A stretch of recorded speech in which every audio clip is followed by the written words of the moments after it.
Hi friends, welcome back for watching one more episode on Saris and More. I can't really thank enough the stalwarts in various fields who have given their time to share their journey and experiences.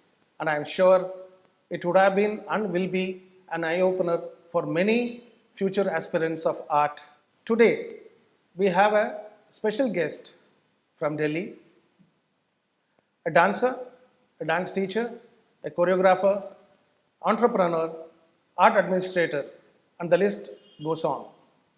Yes, friends, we have the founder of Natya Vriksha, New Delhi, Padmashri Geeta Chandran. Hi, Geeta. Hi, Welcome to the show. And thank thanks you. for accepting our And invitation. you've been doing a great job. Looking forward to lots and lots of things coming out of you. Yes. First of all, let me congratulate you on Nitya Chudamani, the latest feather on your cap, Thank you. and also you. completing 50 years of, after your Aranget. At the risk of giving away my age. Yeah, Arangetram. Yes. I want to have a recap of your Arangetram on how when it was decided and who decided that you are ready for the Arangetram. My first teacher was Srimati Swarna Saraswati, and she belonged to an era of dance where the traditional dance uh, held its own to a certain community. And she began, of course, in the south and migrated to the north in Delhi. And I had the good fortune of training under her. She did the Tanjavur Bani. And her style was, in a sense, not the kind of style we see now. It's pre Kalakshetra, pre that kind of Renaissance period that we saw. There was a lot of grace, a lot of emphasis on music, the musicality of dance. And by the age of 9, I think I had 4 Tanjavur quartet Varnams. I had already 3 Jyotiswarams. It was not to perform that we actually learned. We learned because we wanted to imbibe the art form. So it was not geared towards performance. Yeah. The teaching was geared towards giving you knowledge. So I think it was a very consistent knowledge giving process. And Alaripus were also, we did almost all the jatis of Where did Alaripus. you start learning? I started learning at the age of 5. Okay. I went to Amma. And it was in a very small room in Karol Bagh that I started learning. கை முட்டிப்போம் எல்லாரும் but இட்னோண்டு இடத்துல but அப்போ the dance was not on a large stage. It was not envisaged. They all danced on the courtyard of the temple or in small spaces. So the Tanjavur style actually was not geared towards stagecraft, which came much later into the dance fold. So she used to draw actually a circle and say, தட்டி மெட்டெல்லாம் அதுக்குள்ள பண்ண அப்பதான் அந்த gravity, the holding of the core, so that you don't, when you move, the core naturally becomes loose. Correct. But the gravity of the style to hold that sense of the holding the power and getting it from below, that was because you don't waste it by moving, but you get it from that particular sense of staying in a place and doing it. So the technique was very, very different. And she decided, when nobody could dialogue with her, nobody could talk to her. We were not allowed to take a notebook to the class. We had to do Shruti Smriti. She would say, go home and note whatever you want to note. No bringing notebooks to the class. So we had to be like sponges watching her constantly. And she sang every day in class. She was Tiger Varadachari student. She could play the veena for 3 hours. She could give a concert of veena. She could give a kacheri in vocal music. So if you have to become a dancer, you had to do all this. That's written in Natya Shastra, this also. So we had a standing example before us. Yeah. She would do Natvangam for us. She would, and Padam Javalis were her mainstay. She was called Abhinaya Saraswati, and she was celebrated. My first Padam was a Kshetranya Padam. Wow. So, she had given us 15, 16 Padams by the age of 13, 14. So, the learning was of a different kind. That's what I mean. And we never learned with the stake. Inniki, you learn only what you can perform. We learned because we had to learn. Yeah, holistic. Everything was a tool, you know. So we learned without any stakes. Correct. We learned, went on learning. அது என்ன பண்ணோம் அதை வச்சுட்டுங்கிறது கவலைப்படல. Target கிடையாது. No targets. That was very beautiful at that time. It was a luxury to be in that process. And Arangetrams, she did very few Arangetrams. When she thought somebody was actually ready, and Arangetram meant she would call all the gurus in the city and she would say, now I am presenting somebody into the community. Please bless her. That was the reason of real Arangetram. meaning of Arangetram Real is meaning that. of Arangetram was that. Not the social event that we see today of having a grand dinner and changing 5 costumes and having celebrities there who know nothing about dance, who only look at the clock and sit there in the first row. So that's not the idea of the Arangetram. So I think she kept that sanctity of what the Arangetram meant. And I remember I had all the gurus in the first row. Radha Raja Reddy were my chief guests who were then just coming up. Meera Sheshadri Mami sang for me, and I had K.L. and Shastri play the violin. I had Krishnamurthy sir play the mridangam, Shankaran sir play the flute. So I had a beautiful orchestra and 1 month rehearsal every day. Not like today, 2 days rehearsal and you go on stage. In front of all those gurus? I don't remember now because we don't know fear at that time. My teacher should be happy. That's the only age concern. you don't bother about what is happening. So of course I had my family and my extended family, my grandparents, everybody was there to bless me. So it was at IFAX, Delhi. Again a landmark which is not there now. We did Kurati, which is all now gone out of the syllabus. I had 5 padams. I was just going through my... So it was like Alaripu, Jatiswaram, Shabdam, Varnam, 5 padams, then a Tilana, then Andal, then Kurati. So this is like 3 hours. 2 days. 3 hours. 3 hours. இப்போ வந்து 40 நிமிஷத்துல தெரிஞ்சதை ஆடிட்டு போய்கிட்டே இரு. So it's quite different from what it is today. It was fun. Reposeful. Dance was not proving a point or kind of dazzling and just going away. It was something you had to soak into. You had to kind of experience it from all your senses. You had to, whatever she was offering, I really feel the term Sahridayi, which is written in the Natya Shastra there is no audience written there. Sahridayi. Somebody who shares the space in your heart and there's a 2-way communication going on there. And the person sits back and you sometimes enjoying the mridangam flourish. Sometimes you're enjoying the violinist play what he play.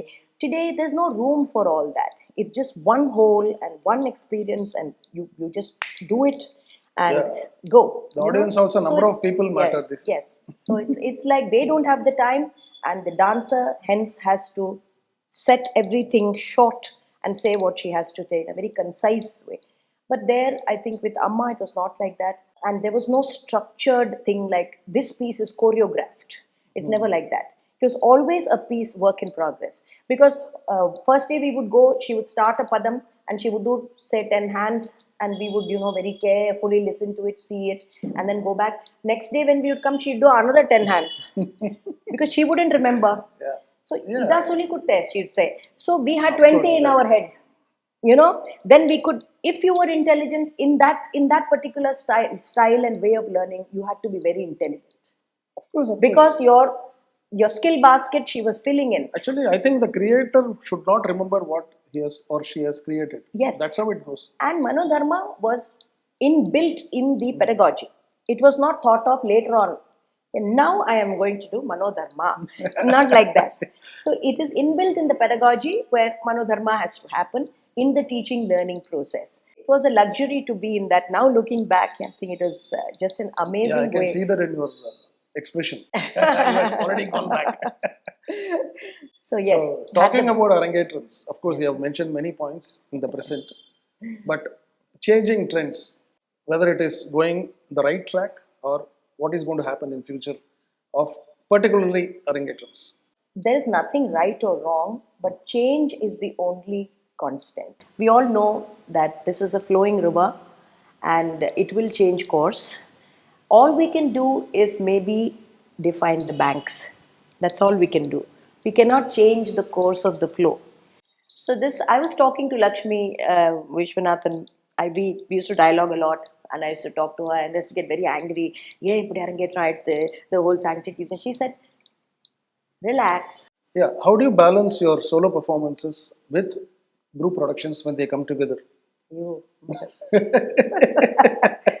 So I think my typical thing in Natyavriksha is creating work for myself as a performer, as a soloist, creating work for my students as performers. Because many times when you see the dance has changed, so what we had performed and the way we had performed and approached is very different today. So I create work for my students for them to perform solo. And in addition to that, we also work on pedagogy.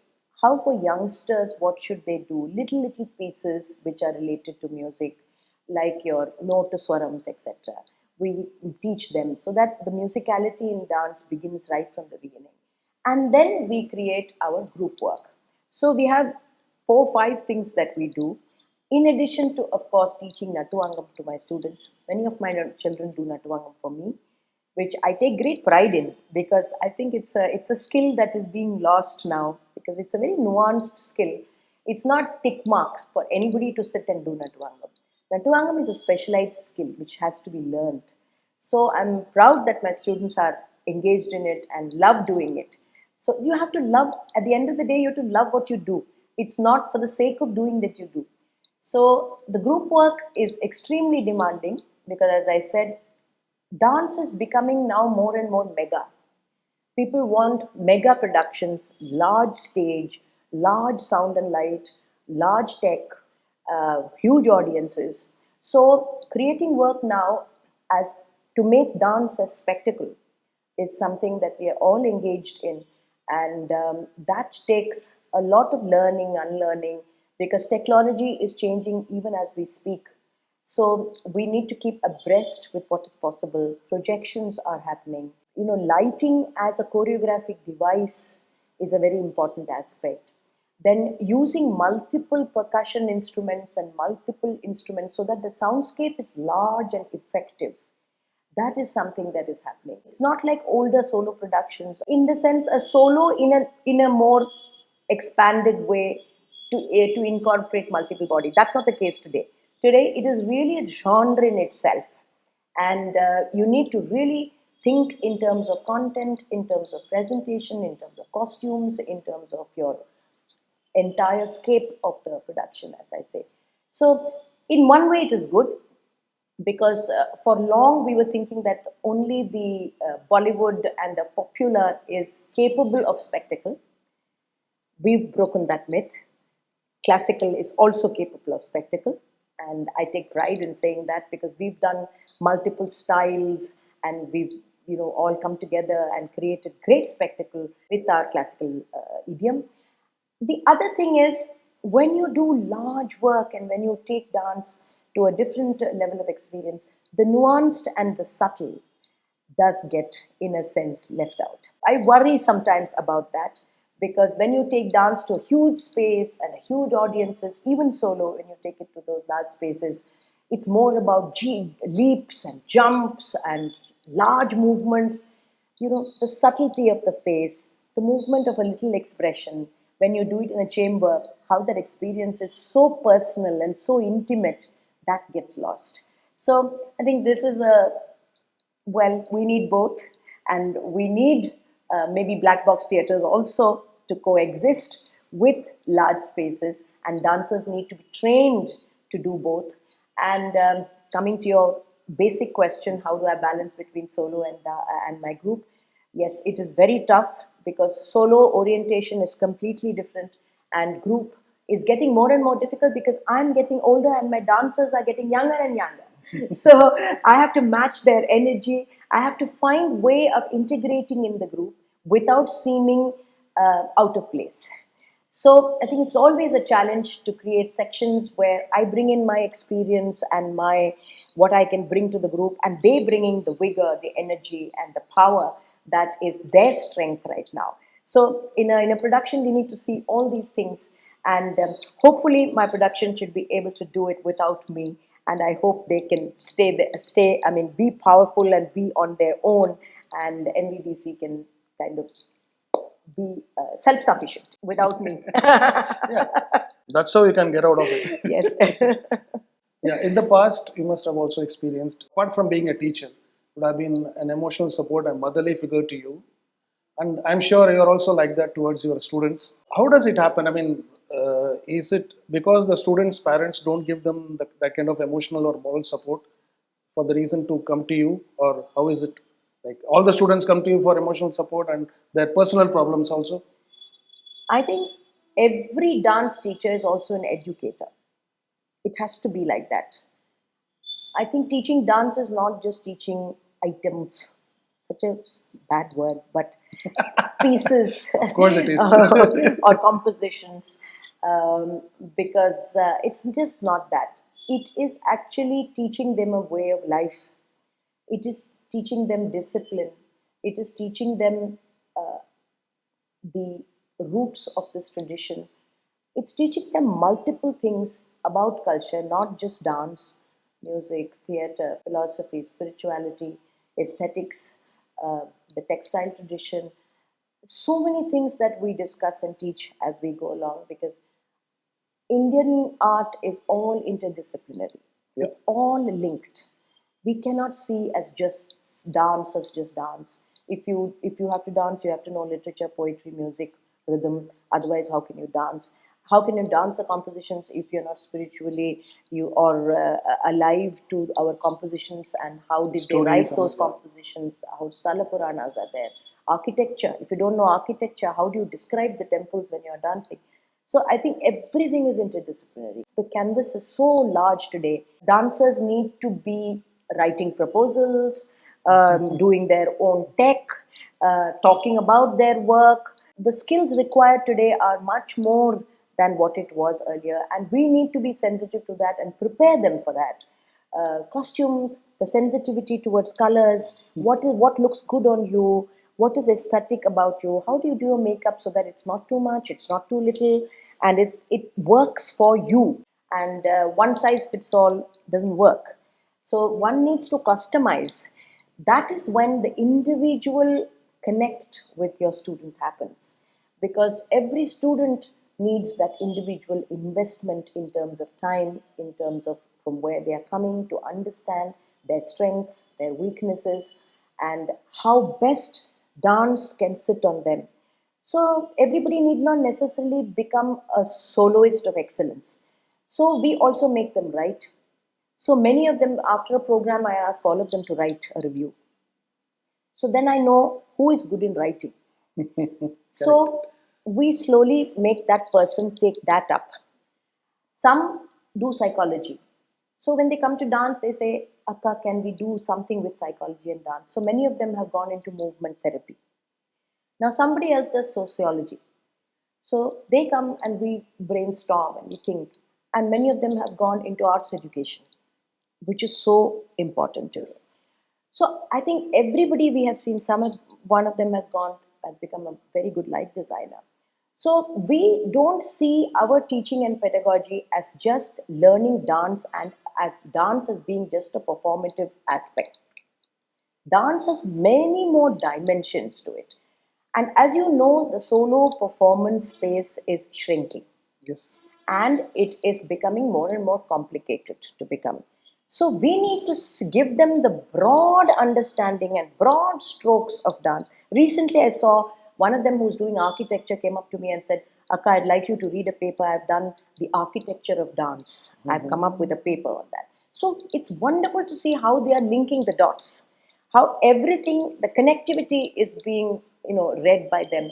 So for that, you have to give them a large space and tell them the dance is not only Tayya Tayi and this structure of the Margam. It goes way beyond, and dance has so much more in terms of making it relevant for today and making it accessible to people and making people think about dance rather than just not come and say good entertainment. Thank you, very good. Intellectually, what does it do? Because way back, and I was asked to do a production on women and war. That was a commissioned piece by Viscom. And I think what was most gratifying was that it was part of an international seminar on women and war, and lots of delegates had come. And the organizers said, we would like to give you a session on the process as to how you came up with this production. So it was very much part of the intellectual discourse of that particular seminar. It was not an entertainment evening, to come and say very nice and go. So I think dance has to become that. You have to create minds which think. With AI coming, creativity is the buzzword. Yes. If you don't have creativity, if you don't think out of the box, you are irrelevant today. So I think we need to give them that skill rather than item skill.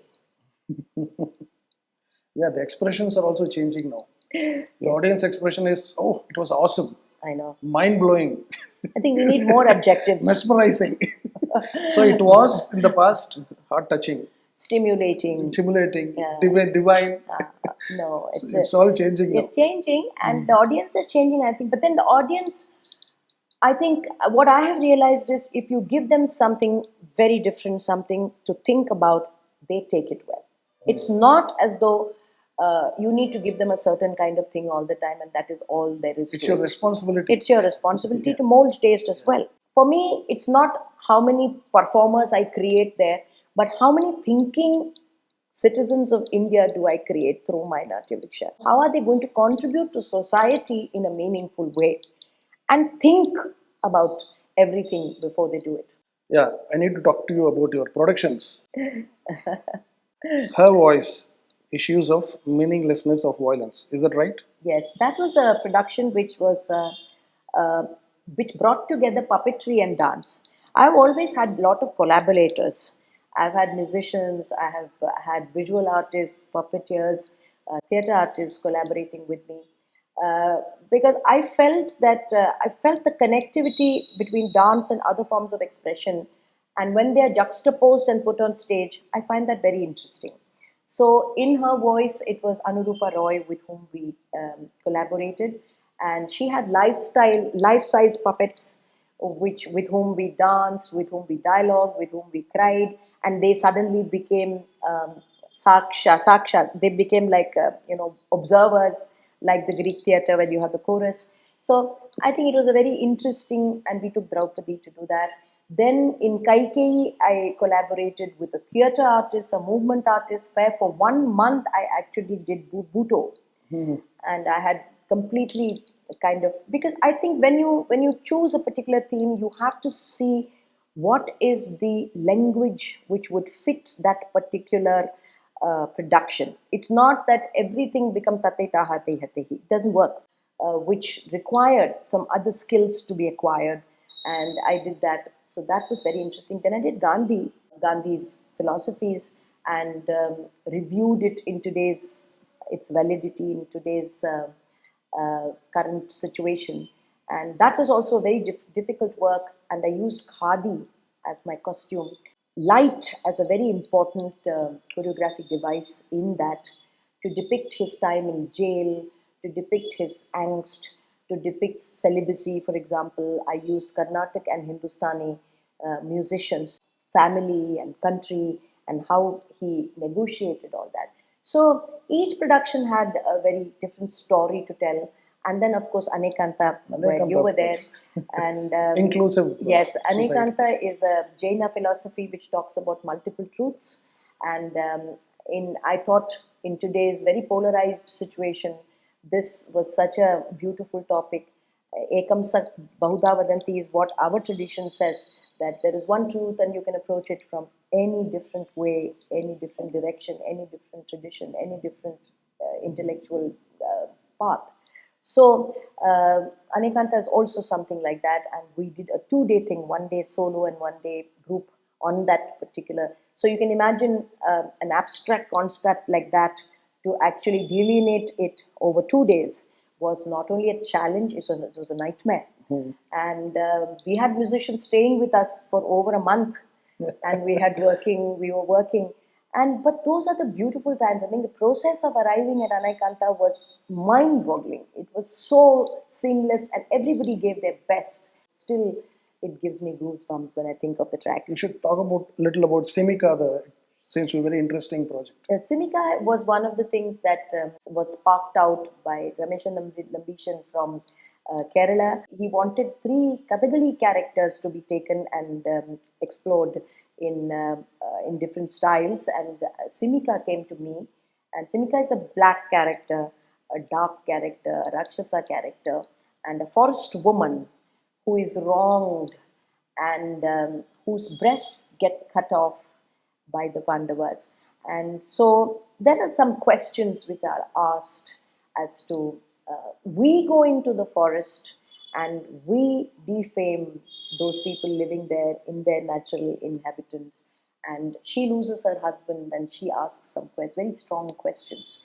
So I think that again addresses the rights of the forest women. So every production has had some kind of questions that are put to the audience, and everybody takes back what they want to take back from there. I think that questioning is very important, and productions need to give room for discourse. Kala Pramanam. So in one of the conferences a few years back, there was a topic like who is going to control the Kala Pramanam in a dance recital. Somebody said no, each musician should have that his own. They will definitely have, but where do they match? Then I argued saying that the dancer should have hold the Kala Pramanam in her, and it is not a crime to even pull or push the speed on the stage, on the spot during a performance. I want your views on that. Na question Gurrappa, exam madri.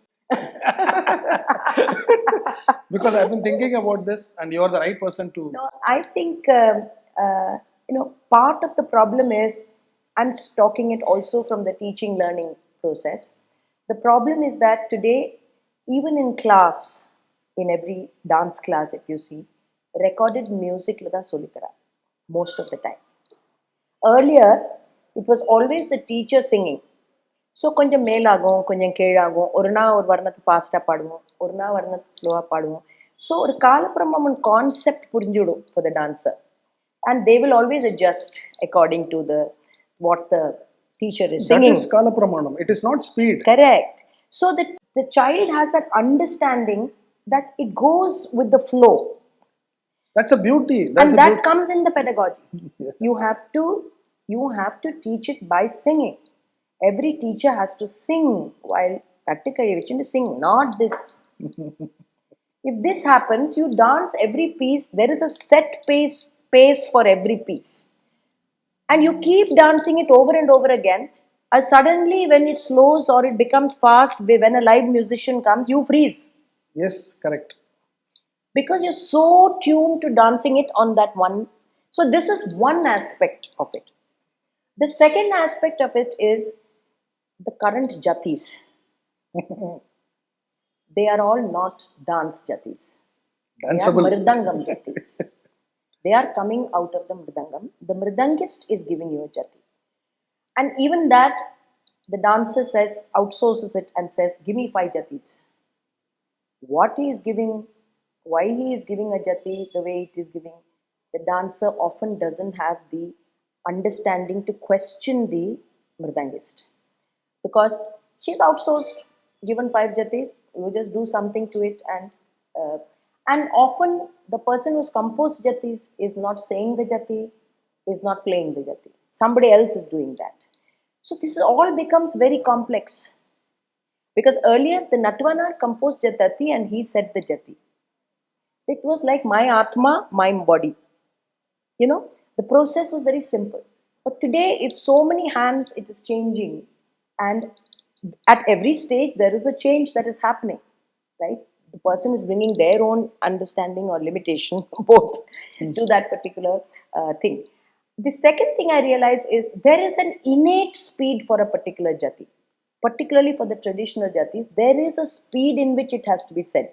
You can't either fasten the speed or lessen the speed because it doesn't sound good. If you compose a jati, it is said, meant to be said in a certain speed. Now, for your convenience, you can't shift it into another composition and just make it in any speed. This is also happening, but it jars to sing the line of the varnam again and again and again, and they would say whether this particular jati that they will be composing will sit on that or not. Anganga சேரணும். The flow. Yeah, correct. The We do like flow. that only. Yes. The We singer never has to be say, there. "Ah, The body mridangist body has அதை to be பண்ணி." there. Yeah. சொல்லு கட்டு. But that is not the way it is composed now. You They can't don't just- even ask You which can't buy jatis. for which varnam it is. They say anju jati வேணும். எது வேணாம். Pay, get it, and just try to fit It it. doesn't work like that. You know, the whole system of the way of working, the process has become, I think, very transactional. Composer now, they seem to show their own brilliance That's right. beyond what is required. Yes. Actually, Too much கணக்கு வேணும், but எப்படி போடணும் சீம்லெஸ்ஸா இருக்கணும். see, It என்ன has to வேணும், அழகு flow. இருக்கணும். It has See, to you flow. may be brilliant, but that may not work for this particular line. Exactly. Or the varnam. Exactly. அதுலயும் ஒரு ஔச்சித்தம் இருக்கு. Ah. As we say, பாடியில் ஔச்சித்தம் இருக்கணும். அதே மாதிரி, if you can do something, it doesn't mean you keep doing that. Like somebody can do mandi adavu, it doesn't mean the person does mandi adavu continuously for 2 minutes. Mandi adavu specialist. Mandi adavu is a tool, and it has to be used where it has to be used judiciously, not for an applause. You have plethora of awards preceding your name. So, what would be your mind voice after getting each award? More responsibility, because people look up to you. Many youngsters, I get calls from so many youngsters and emails and WhatsApp. I'm very happy that they reach out to me, because somewhere they feel that I could provide some answers maybe, or some solutions maybe, or at least guide them, show the way to them. So I think it's a great responsibility to be a senior dancer today, because I see the problems of the younger generation. They have so many options. They are so confused often. Social media is so cluttered with so many things, so many ideas, the content generation is so hard. So I think the seniors need to be very empathetic towards the youngsters and hold their hand whenever possible, however possible. So awards come and go, but I think the responsibilities are huge, and one realizes that. In the past, the Natavanars and the Devadasis, they were patronized by a more literate and educated lot of connoisseurs. But in the recent years, I've seen many postings and claims that the so-called connoisseurs who have promoted them have taken advantage, and they have claimed to be the founder of those styles or whatever. What do you have to say about it?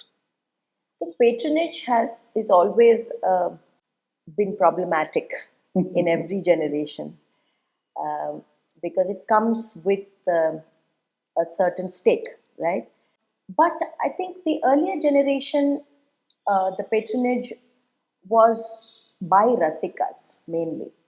They understood and appreciated. Like, for example, you had V. Raghavan analyzing Balamma's work, and putting it in context for everybody. Today also, when we read his writings on her work, or on his abhinaya, or his writings on her, it is like actually, going into and uncovering her work. But today we don't have such people who analyze the work of dancers, because I just feel that it is just production, one production, two production, three production. It just goes like that professionally. It just goes off. ஒரு பரம்பரை analyse பண்றது, ஒரு ட்ரெடிஷனை analyse பண்றது, அந்த மாதிரி I don't think like it's there, like Ashok Chatterjee. We've had people actually following the dancer through their lives and writing about them, or Jeevan Paniji doing it, or Sonal Mansingh. So, you had scholars following certain people and how they have worked, and actually analyzing. Being patron and providing for the dancers, one thing, but providing that intellectual dimension. Narayana Menon, for example, he followed Balamma so carefully. So I think that space is not there anymore. And today, of course, patronage is from the government or from the corporate houses. I think need to come in much more in terms of supporting the arts. and they support everything else, but arts comes very low in the priority And even of the the corporate sectors. patronizing people, they need to have some knowledge also. That's Yes. also diminishing. Because people sitting in these spaces of government or in corporate houses, they have scant understanding. And it is not about only about supporting performances. It is also about supporting institutions and processes. Gestation period of 5 to 6 years when the dancer or the musician is struggling, they should be given some support. They should be given maybe a job like it used to be in the railways or in Yeah, I think something that's else. happening. But we need many more of those, so that the gestation period in dance is very, very difficult. Those initial years to tide over, because there is really no money coming your way, and you need to really be working very hard on yourself. So that space, that support during that time, I think is very, very important. And that, I don't think we have still got a system of doing that. The same people over and over again, then there's no hope for the youngsters that ever they will ever get to perform in certain spaces. So I think that whole thing of cooling periods need to be really considered for seniors, for juniors, for everybody. I think it has to be across the board so that everybody is seen. Despite the financial challenges in dancing, there have been a increase in the number of male dancers in particular in the recent years. So how is it happening and what is it heading for? No, I think it's a very good trend that, in spite of the constraints, you see many more practitioners today. Like, I have been going to Calcutta now for workshops every once in 6 months. I see so many aspirants who want to learn dance, who want to move into professional spaces. But I think all of them do multiple things. They teach in a school. Schools teaching has become a huge way Particularly of in surviving. North. Because I think every school now has 3 or 4 dance teachers, particularly the private schools, who are trying to compete and say, we have this additional thing that other school doesn't have. So you have a contemporary dance teacher, you have a classical dance teacher, you have a folk dance teacher. So you have multiple teachers. So I think and the pay scales are very good. Yeah. So I think this is one way of doing for dancing, and ensuring an income for yourself, which you don't have to worry about on the first of every month. So I think these avenues have helped. Also, I think many dancers freelance because they Correct. they Yeah, I was dance coming to with that. various groups. It's not that they dance only with their teacher, but they are freelancers. So they are available to be different, picked up dance. by various dancers for their productions, particularly many of the international groups also, for the NRI dancers, for the so expats. So I think they all use these dancers, and then choreographing events for small events to choreograph, and all of them teach their own setups also they have. And I think all this together makes somewhat an economic model for each of them, and they are able to pursue what they actually want to pursue, which is solo dancing. Yeah. In many cases, performance spaces in terms of small events has increased. So there are many small events happening where you can perform. But I think the north, at least my personal thing is that there is more, the financials are better in the north. Yes. As far as dance is concerned, there is more respect for a dancer in the north. Even as a young dancer, if she's called, I insist that she's picked up, she's dropped back, Yes. and there is an escort taking She's her. paid. She's paid. Because here recently, one of my dancers came to perform. I don't want to name the sabha. She had to go and switch on the lights herself in the green room. There was nobody to even ask her. She had to switch on the air conditioner. She had to get ready. There was nobody to announce. She had to make her own announcements. I feel that is very demeaning for a dancer. Of course, but Aspirationally, I think why people aspire to dance in a city like Chennai, where respect for the dancer and the dance is scant. I feel sad about it, because you can claim to have 4,000, 5,000 programs during the season, but what is happening to the psychology of the dancer, and what is happening to the dance?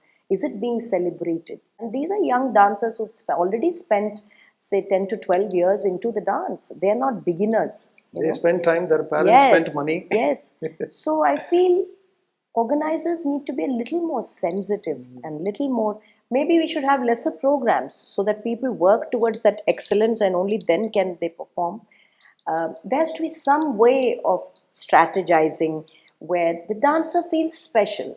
Unless that is there, you'll have more bitterness, you'll have more sadness, you'll have more mental health situation. Correct. Because this competition is not helping To anybody. the extent of even giving up your Giving up dance. I feel that it's time that this art form needs to be very sensitively handled, and we need to take care of our dancers and their well-being. But on a lighter note, I think most of the male dancers, they don't get married, so they can save more money. But they need to get their own costumes done, and they need to maybe come to this place and shop. Sitting in Panjavarnam Studios, Yes. we need to talk about saris. That's right. Sitting in this most aesthetic environment of Panchavarnam, how can we not talk about saris? So here is the story about the saris. I love saris. I've been one who has been advocating the sari from right in the beginning. I was one who wore saris to college, Lady Shri Ram College. From second year, I was wearing saris. I was known as the sari girl. My mother loved saris, and she had exquisite taste in saris. And I still have some of her wonderful saris that she had bought very early, and her color sense and the korvai border, the muppagam, because I was tall, I could carry off. So the skirt border, long, three portions. And then, of course, the Kalakshetra saris designs, which I was so fond of. Then I got married into a family where textiles was the lifeline. Every discussion was around textiles and fabric. So prints, weaves. I've gone to the chapas for people.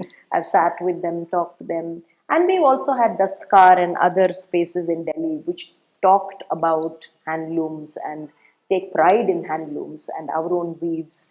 So whether it is the ikat or whether it is the Rajasthani chapa, the printing, or the fulkari from the north, or the Bengal cottons, I've been very fond of, or the Kerala cassava. So India has so much to offer in terms of textiles. So I'm sure the Panjavaram will have so much of range in its possibility to offer in terms of textiles. So colors, we come from a vibrant society where we wear colors, wonderful colors. And I wish the store all the very best from the bottom of my heart, because anybody who is serving the cause of handlooms, I think is doing a great job, because this is so unique to India, and this is so unique to um, our weaving traditions, where the weavers slog to create something like this, and we just take it and wear it and throw it. We need to value these things, and we need to treasure these things, because this is a work of art. When I was talking to Sandhya Raman and Meera Khanna, they said sari is not just an outfit, it's a statement made. That's right. So you agree with that?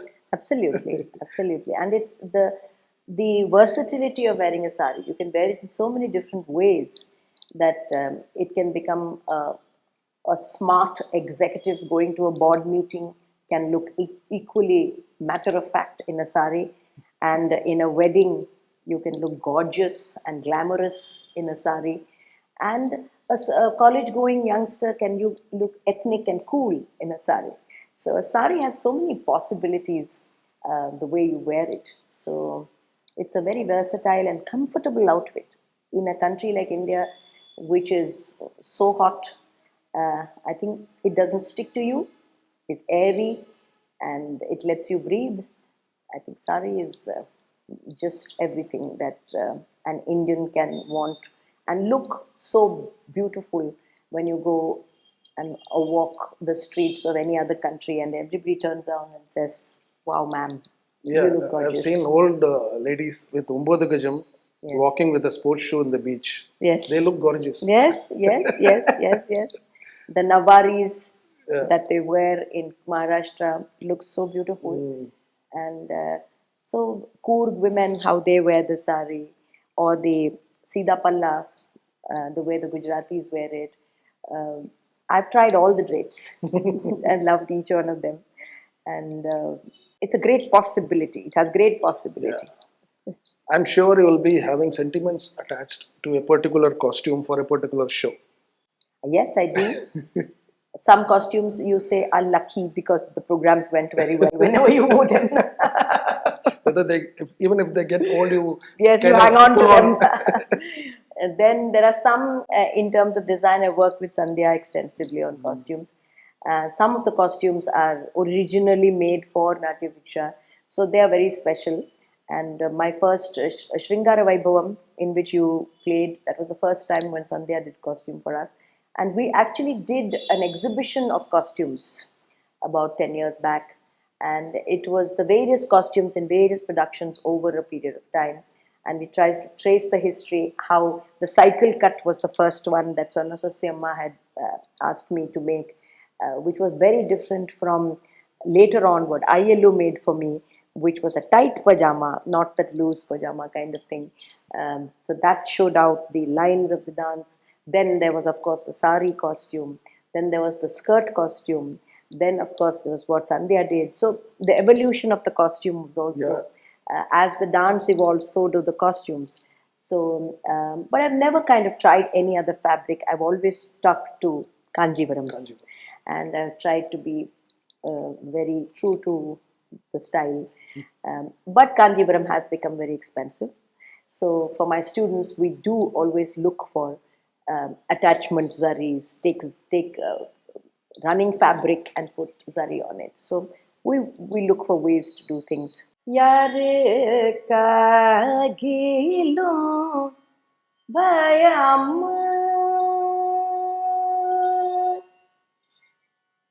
Yare kagilum bayam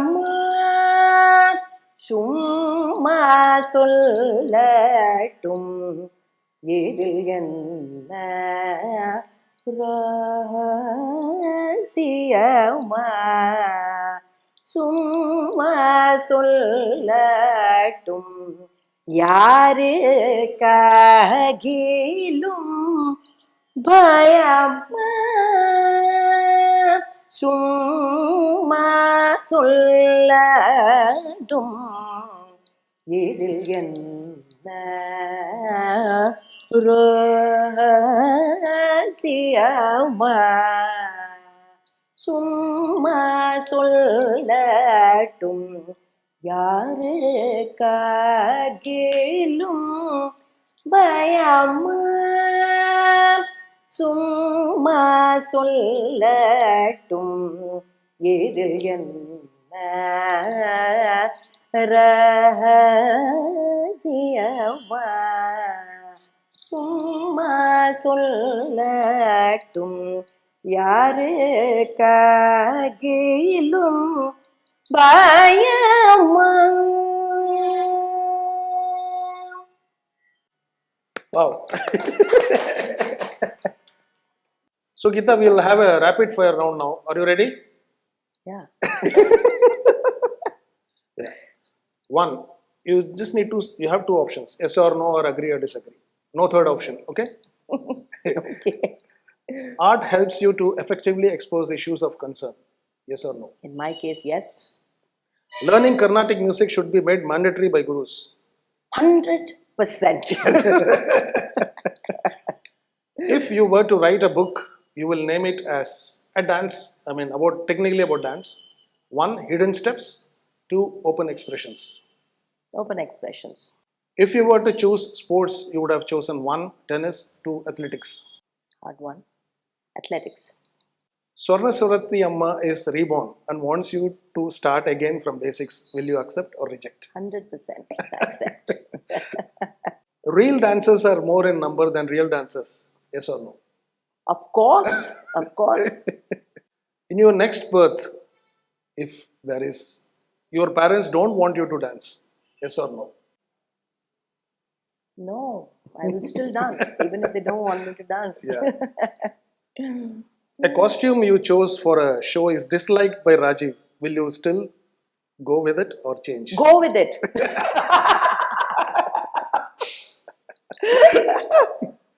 An offer to enter politics. Accept, reject. Reject. You have two options to choose your sari for the costume in your next important production. One, Panjavarnam. Two, any weaver. Panjavarnam. Thank you so much, Geetha. Thank you, Ganesh. Thanks It was for a taking delight. time. It was a delight. It's a pleasure, and we look forward to more such kind of conversations in different Absolutely. platforms. And it's such a lovely initiative for a sari store to engage in issues in dance, because many people just remain in their own little orbit. To widen the scope and to do something like this, I would like to really congratulate the store and the initiative that you have started at Panchavarnam. I think the name is beautiful. 5 colors, the multiple possibilities with the number 5. Number 5 is so important. So I wish you all the very best. Thank you. So, friends, I hope you enjoyed this episode. Looking forward to more such episodes. Till then, signing off from Ramamoorthy Sriganesh.